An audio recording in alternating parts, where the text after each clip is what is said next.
To kind of get into the ops thing, I thought for a long time that I had to have a continuous loop railroad. That was the thing, that was the only thing that I needed in a railroad, was I had to be able to run trains in a loop. And then I made that time saver over there, and things changed. I kind of got the ops bug, and I sort of started to understand what it was that people liked at ops. So I reached out to local model layout owner and asked if I could join his ops session, and he very graciously opened his home and his layout to me. And long story short, I had a great experience, but I was definitely nervous. I was nervous days before, leading up to it, but I got through it, and I took some notes just to kind of keep me on track a little bit, kind of talk through my experience, and hopefully people will find it interesting. This layout, it was a big layout. It was a big layout. The layout owner had a 12-page write-out of the layout and tips for operating the layout. I read through the pages twice.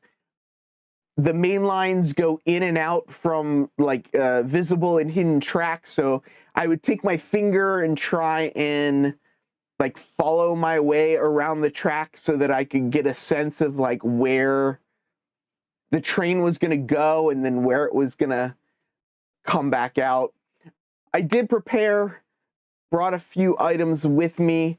The layout communication between the dispatcher and the road crews is via FRS radios. I don't have an FRS radio, but I do have a scanner.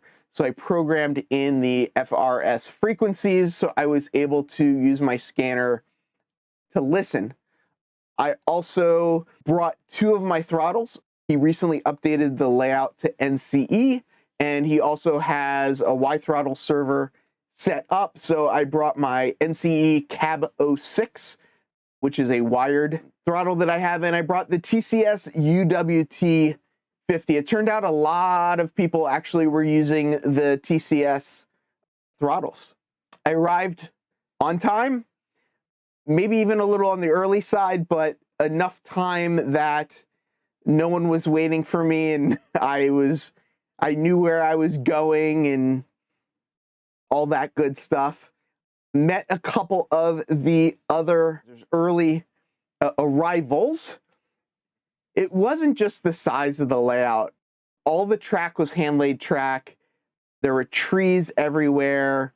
It was really a neat layout. And one of the early arrivals took myself and another gentleman who were also both first-timers there, and he took us around a tour of the layout. In that 12-page document, there was a line that said, "Don't trip over the step. There's one step, and whatever you do, don't trip over it." So, of course, as I was getting a tour around the layout, the first thing that I did was trip over that step. After the tour, we went back to the hangout room to get our assignments, put on the scanner. I had an earpiece so I could listen. I grabbed my throttle, but I just sort of stuck it in my pocket. I was paired up with one of the experienced guys, a guy named Ken. Ken and I were on one of the road crews. I think he has about 6 different road crews. So you figure there are 6 trains running around the layout at a time, as well as 3 yard areas. So there's about 10 to 12 operators total. The first train that Ken and I wove around the layout was just sort of a through train. Learned how to read the signals, which is a CTC with interlocking system, which essentially means that you follow the signals. There's a red signal, you stop; a yellow, you proceed with caution; a green, you go ahead. So Ken and I, me just sort of trailing around saying like, "Oh, what are we doing? What's happening?" followed the signals, made our way around. There were trains going in opposite directions, so at one point we were held at a red signal until the next train went by. Being with Ken and just sort of like following him around the layout, it got me a little bit more comfortable with the idea of actually operating the trains. At this point, Ken said, "Oh, you can't talk? Here's my FRS radio." So now I'm like, "Oh, I'm gonna have to talk to the dispatcher," and that made me a little nervous again. I didn't want to say the wrong thing on the radio, but the crew and everybody there were just really great. A lot of the staging is hidden. You actually need to look at monitors to see a bunch of the staging tracks. So we dropped off the first train in a hidden staging yard. He has everything's on occupancy sensors, which is part of the CTC control system. So you know when your train goes into staging because the occupancy sensor comes on, and then you watch the monitor, you pull it in as far as you can. It was really interesting how many visible tracks and how many hidden tracks there were. There were several areas on the layout where the train would just disappear. So you'd be on the main line, you'd have, let's say, a 14-car HO scale train with 2 locomotives, and the train would disappear in a tunnel, and you were told to stand there. You're told, don't move. If the train goes into the tunnel, it's going to come out somewhere around where you're at.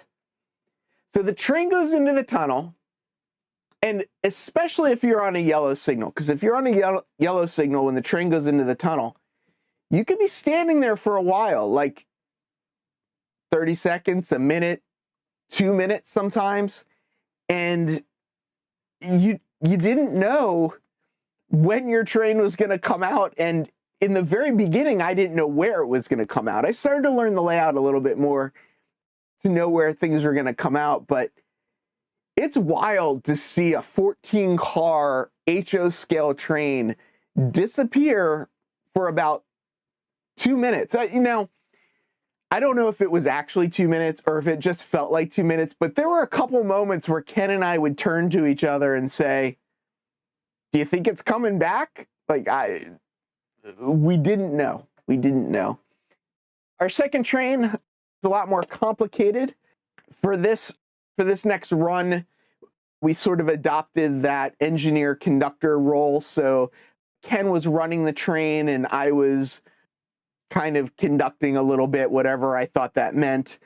Our first drop off was at a propane facility. We had to, pull up on the main line, get permission to, control the switch to get into the yard. We picked up 2 tank cars, dropped off 2 tank cars, and then headed off to one of the smaller yards. The yard master at the smaller yard, we dropped everything off. He took over. He moved all the cars around, did all the switching.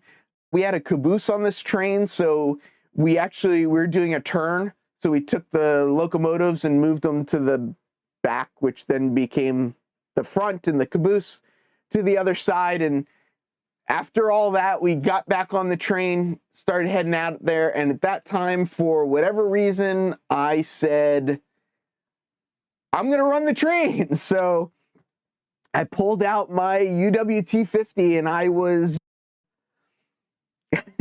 I started running the train. Ken, of course, kept an eye on me to make sure I didn't do anything stupid. None of the people there knew who I was, so they didn't know my proclivity for causing problems, which is probably a good thing. But I headed out. I went over to the Office Max and we dropped off 2 boxcars and picked up 2 boxcars, and then made our way back to the final destination and dropped off the trains. I did. I kind of had the bug at that point, and Ken and I separated. Ken took his own train, and I went and I got my own train. And I was kind of excited. I learned that I had a trash train. TR1 was a trash train. I started out of staging with 10 10 flats with trash bins on them. When you take the Amtrak train out of New York City, heading up to Amherst to the Springfield train show, you go over the Hellgate Bridge, and if you look off to the side, you can see all the flat cars with all of the trash. So it was kind of fun to see and run something that I'd seen out in the real world. So the first thing I did is I stopped in the main yard, which was right outside of staging. I picked up 4 more cars, so now I had 2 locomotives and 14 cars. Checked in with the dispatcher, got permission to leave the yard. I'm pulling out of the yard, and that's when I had my first crash. All of his turnouts are hand-laid turnouts. Some of them are incredibly long, and some of them are very interesting. It was almost like this was a double slip switch, but it kind of had a track along the side of it as well. So if the track was set correctly, theoretically, the 2 trains would have gone by each other. So I'm still a little tentative. This is my first time running the train, so I'm not leaving the yard real fast. The guys in the yard are moving a train that should have run parallel to my train. It's a dispatch layout, so I'm not responsible for throwing the turnouts. I probably should have checked them. So I'm kind of petering along. I see their train kind of picking up and catching up to me, and our trains are side by side, and then all of a sudden I realize my train is not staying to the right side. It's veering left right into their train. So a little 050 action, reached out real quick, grabbed that locomotive. They have the locomotive set with a ton of momentum.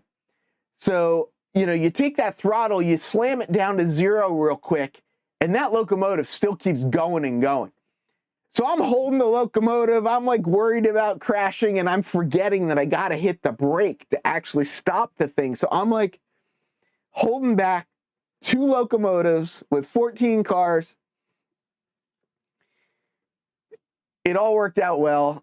The guys in the yard were actually really great. We were busting on each other at the beginning. They were saying, "Hey, you're the new guy. You can't bust on you can't bust on us. You're just the new guy." But they were really great. They showed me around. They let me climb into the yard. The 2 of the people that operate the largest yard are actually on the inside of the tracks, while 1 is on the outside. So I got the opportunity to go back there a little bit. So it was all good. I was not the first crash of the evening. Everyone was really great about it. It was, I just backed up, they reset the switches, got everything on the track, and moved on. And that was basically my last train for the day. I brought it into staging and dropped it off. I was able to stay late. The op session ran pretty long. Normally it goes from about 11 to 4, about 5 hours long. We didn't wrap up till maybe 5:30. Part of this was that the layout hadn't been run for about 2.5 months. It was great for me because things ran a little slower. Things weren't as hectic. The main yard wasn't as hectic as it usually is. So it was good. I mean, the layout owner felt bad. The layout owner wanted things to go a little bit better, but I mean, for me, it was perfect. I did find out, I thought we were running like the same trains that you kind of run every time. My understanding is that a lot of people that open their layouts up, they have sort of a consistent set of trains that you run, and people sort of start to, learn the different trains and learn what you need to do. This person made up different trains every session. So, I mean, some of the trains are the same, but for the majority, he switched the trains around all the time. And the layout owner is a gentleman named Phil Monat.